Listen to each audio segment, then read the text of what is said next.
Salam Persatuan Indonesia. Alhamdulillah wa syukrulillah. Pada hari ini 6 Agustus 2022, persis 1 tahun setelah Partai Persatuan Indonesia meluncurkan logo dan simbol barunya. Alhamdulillah, saya memulai perkhidmatan di Partai Persatuan Indonesia. Semoga ini penanda bahwa ikhtiar kita semua, termasuk yang dicanangkan oleh Bapak Ketua Umum pada pemilu 2024 nanti, 60 kursi di Dewan Perwakilan Rakyat Republik Indonesia, mudah-mudahan diridhoi oleh Tuhan Yang Maha Kuasa, Allah Subhanahu wa Ta'ala. Bapak Ketua Umum dan seluruh sahabat Perindo yang saya hormati dan saya banggakan. Alhamdulillah wa syukrulillah, dengan penuh kesyukuran, pada hari ini saya memulai ikhtiar bersama dengan bapak-bapak dan ibu-ibu di satu ruang perkhidmatan yang merupakan pilihan saya dalam politik kepartaian, yaitu Partai Persatuan Indonesia. Partai Persatuan Indonesia ini adalah ruang muamalah yang istimewa, yang insya Allah di situ memperjumpakan semua anak bangsa dengan beragam latar belakangnya, latar belakang agama, budaya, profesi, semuanya disatukan oleh satu cita-cita, menghadirkan politik yang bermuara pada kesejahteraan rakyat. Ruang itu, bapak-bapak dan ibu hadirin dan hadirat sekalian, adalah ruang yang mulia. Ketika kita mengembalikan politik kepada fitrahnya, politik dimaknakan sebagai ikhtiar untuk menghadirkan kebijakan-kebijakan publik, peraturan perundang-undangan yang bisa mewujudkan kesejahteraan rakyat dengan kolaborasi seluruh anak bangsa. Di situ ada produktivitas semua, di situ ada kreativitas semua. Maka insya Allah politik menjadi sesuatu yang menyenangkan.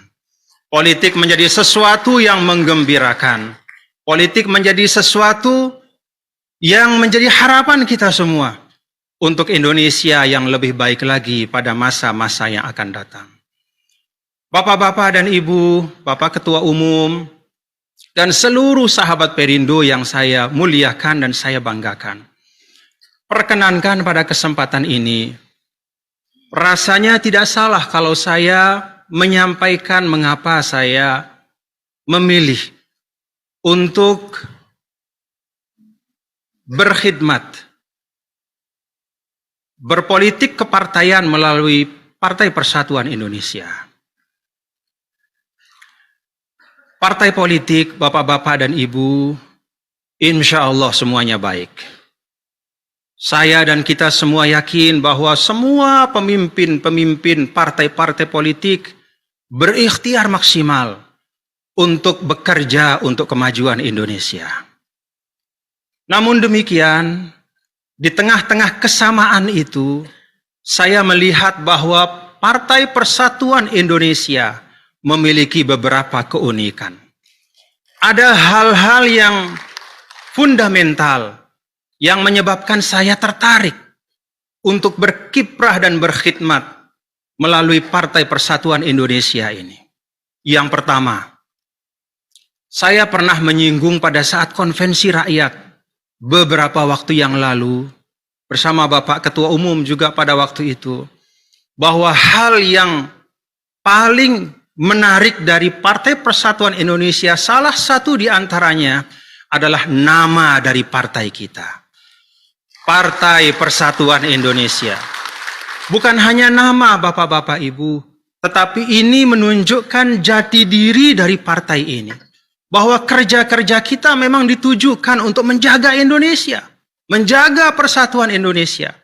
Karena tanpa persatuan, hilanglah marwah kita sebagai satu bangsa. Tanpa persatuan, maka keberagaman kita akan berujung pada perpecahan. Hanya dengan semangat dan etos persatuan itulah, maka kita bisa berharap Indonesia panjang umur sepanjang adanya dunia ini insya Allah. Bapak-bapak dan ibu hadirin dan hadirat sekalian, persatuan Indonesia yang ternyata tidak hanya merupakan sesuatu yang hidup di dalam alam pikiran kita, tapi juga menjadi jiwa dari salah satu sila dalam Pancasila kita. Pancasila yang kalau kita renungkan bapak-bapak dan saudara-saudara sekalian, saya yakini Pancasila itu bukan hanya lahir dari olah fikir para founding fathers. Bukan hanya dari otak Bung Karno dan Bung Hatta, Sultan Syahrir, Muhammad Yamin, Supomo dan semua para founding fathers. Tetapi Pancasila itu juga hasil dari olah rasa dan olah hati dari para pendiri bangsa kita.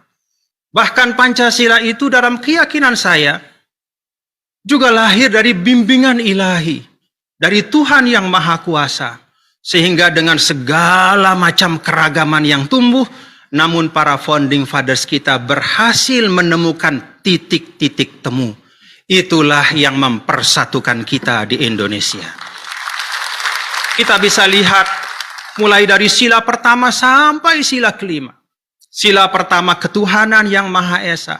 Penegasan bahwa semua kerja kita di bumi ini haruslah diterangi dengan cahaya dari Sang Pencipta. Karena kita semua akan kembali kepada Al-Khaliq, kepada yang menciptakan kita dengan membawa pertanggungjawaban individual maupun kolektif kita. Sila kedua, kemanusiaan yang adil dan beradab. Menunjukkan komitmen kita sebagai bangsa, pengakuan bahwa kemanusiaan itu adalah sesuatu yang intrinsik. Kemuliaan pada manusia itu dikasih oleh Sang Pencipta. Maka perwujudannya hak asasi manusia dalam kehidupan kita berbangsa dan bernegara tidak boleh dirampas dengan dalih dan alasan apapun. Sila ketiga, persatuan Indonesia. Sila keempat, kerakyatan yang dipimpin oleh hikmat kebijaksanaan dalam permusyawaratan perwakilan. Bapak Ibu, mungkin tidak semuanya tahu, ya, atau mungkin tidak memperhatikan bahwa ada satu kaligrafi di ruang kerja Bapak Ketua Umum. Ada satu kaligrafi yang ada di ruang kerja Bapak Ketua Umum. Yang saya tanya Bapak Ketua Umum, Pak, ini dari kapan ada di sini? Kata Bapak Ketua Umum, sudah lama, belasan tahun ada di sini. Kaligrafi itu adalah ayat dari surah Ali Imran ayat 159. Wasyawirhum fil amri. Dan bermusyawarahlah kalian, bicaralah satu sama lain untuk menyelesaikan urusan-urusan kalian bersama-sama. Sila keempat ini kalau kita laksanakan, maka akan nyamanlah kita hidup sebagai satu bangsa. Semua keputusan berdasarkan kesepahaman dan sepengetahuan kita sebagai anak bangsa. Sila kelima, keadilan sosial bagi seluruh rakyat Indonesia. Ini juga penegasan bapak-bapak dan ibu saudara-saudara sekalian, bahwa pada akhirnya semua yang kita kerjakan di atas bumi Allah ini adalah untuk kebaikan kita bersama. Kalau Indonesia punya kekayaan, maka kekayaan itu harus untuk rakyat Indonesia. Dan tugas dari pemerintah dan siapapun kita dalam rentang amanah yang ada pada kita sebagai anak bangsa harus terwujud atau harus mewujudkan cita-cita itu. Kita ikut bersama untuk mewujudkan kesejahteraan yang merata. Dan itulah pula asa dari Partai Perindo yang telah dideklarasikan oleh Bapak Ketua Umum hampir sewindu yang lalu, politik untuk kesejahteraan bersama.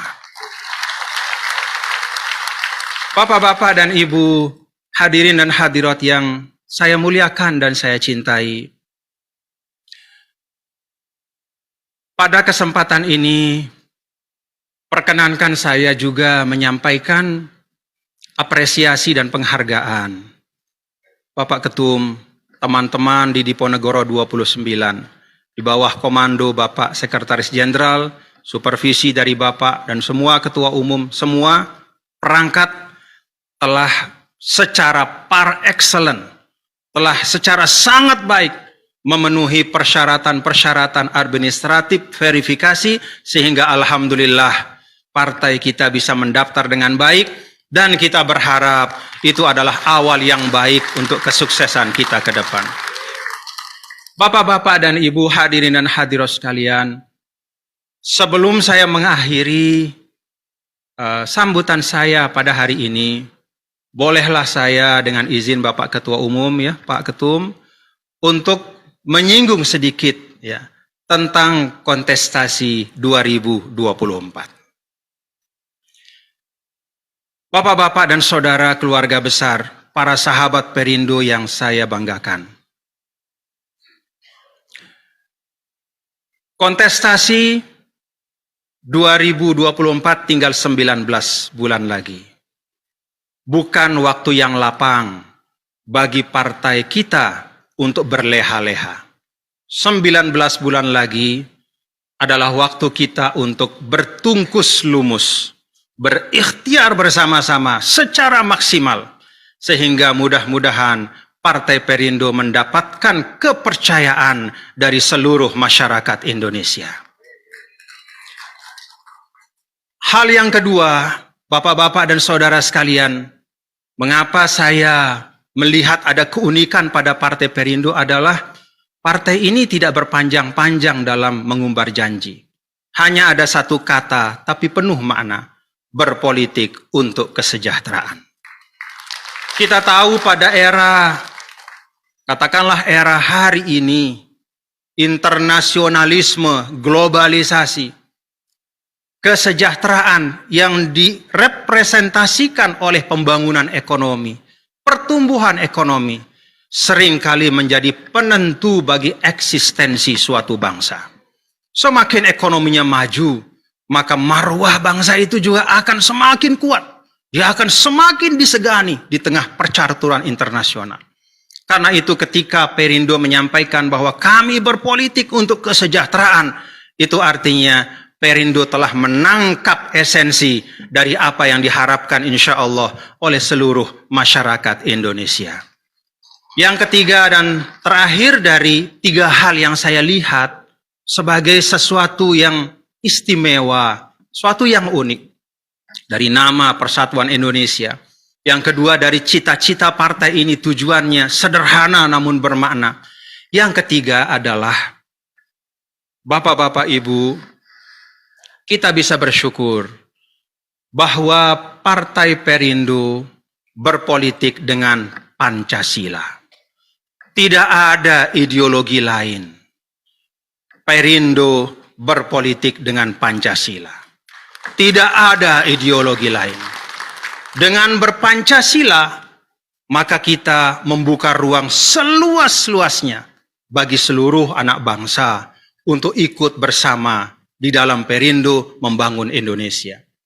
Tidak ada beban masa lalu untuk Perindo. Karena itu dia siap untuk merengkuh masa depan.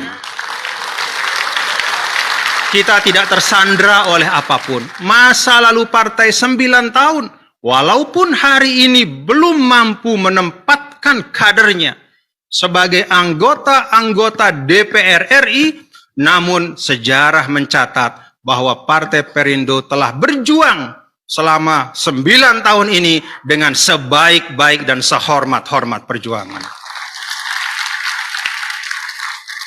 Bapak, Ibu, Saudara sekalian, pada kontestasi 2024, harapan kita dan saya yang diamanahkan sebagai Ketua Harian Nasional, tidak ada artinya amanah saya kecuali dengan dukungan dari Bapak Ibu semua.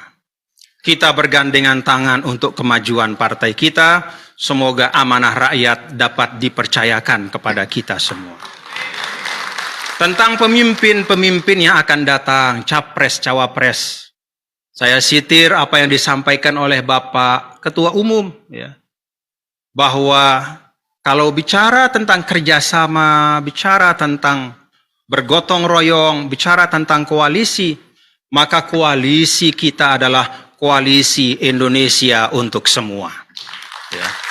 Koalisi Indonesia untuk semua.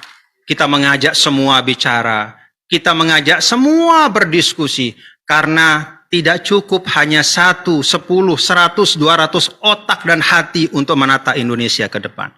Butuh 270 juta lebih rakyat Indonesia yang hatinya semua bergerak ke arah yang sama untuk memajukan Indonesia. Saya menangkap juga dari Bapak Ketua Umum bahwa kalau kita bicara tentang pemimpin, maka yang pertama adalah pemimpin itu harus melaksanakan tuntunan agamanya. Dan dengan itu dia mampu mengelola struktur kekuasaan dengan efisien dan efektif, serta berintegritas. Yang kedua, pemimpin itu adalah orang yang sanggup memiliki kewibawaan yang cukup, sehingga dia bisa menghadirkan hukum dan keadilan yang merata untuk seluruh rakyat, tanpa pandang bulu. Yang ketiga, pemimpin itu juga memiliki kemampuan untuk memfasilitasi sehingga kehidupan sosial dapat berjalan dengan tertib dan aman. Kita anak-anak bangsa yang beragam ini bisa tetap rukun. Yang keempat, pemimpin itu juga bisa menggerakkan aktivitas ekonomi dan lalu menghadirkan kesejahteraan untuk semua.